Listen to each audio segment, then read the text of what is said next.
Bharatiya Janata party एक कार्यकर्ता तथा संगठित आधारित राजनैतिक दल एवं भारतीय जनता पार्टी उपरे ओडिशावासी आज भरपूर विश्वास रखिंट एवं से दृष्टि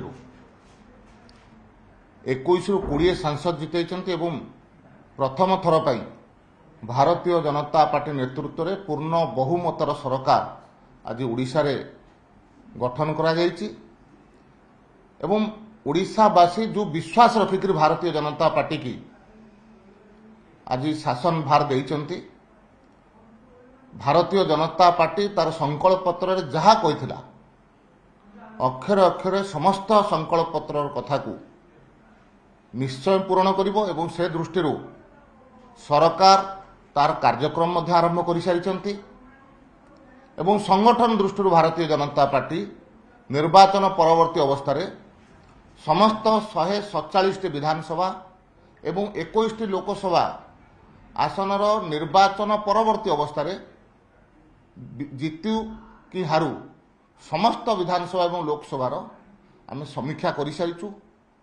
आमर राज्य सभापति एवं संगठन मंत्री गस्त मध्य आरंभ हो सारी।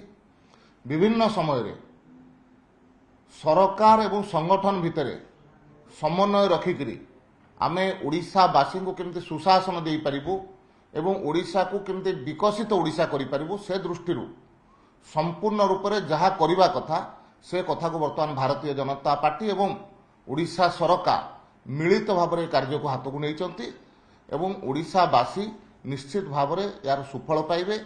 ओडिशा विकसित राज्य निश्चय होब। वर्तमान विधानसभा अनुसार समीक्षा कार्य सरी सारी।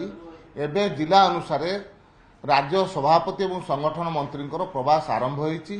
जिला मानकर बैठक मध्य गोटे थर सरी सारी। एबे मध्य पुणी द्वितीय थर आरंभ होउची। से दृष्टि जिला अनुसार विधानसभा अनुसार मंडल स्तर समस्त स्तर को भारतीय जनता पार्टी सक्रिय करने तार कार्यक्रम जारी रखी।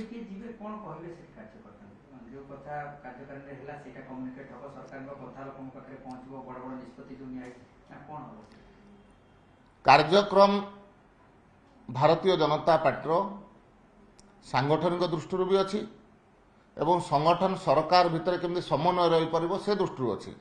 आ जो कथा आपण कार्यकारिणी कहले कार्यकारिणी मध्य समस्त विधानसभा एवं समस्त जिलूर मध्य से जगार प्रतिनिधित्व थिला।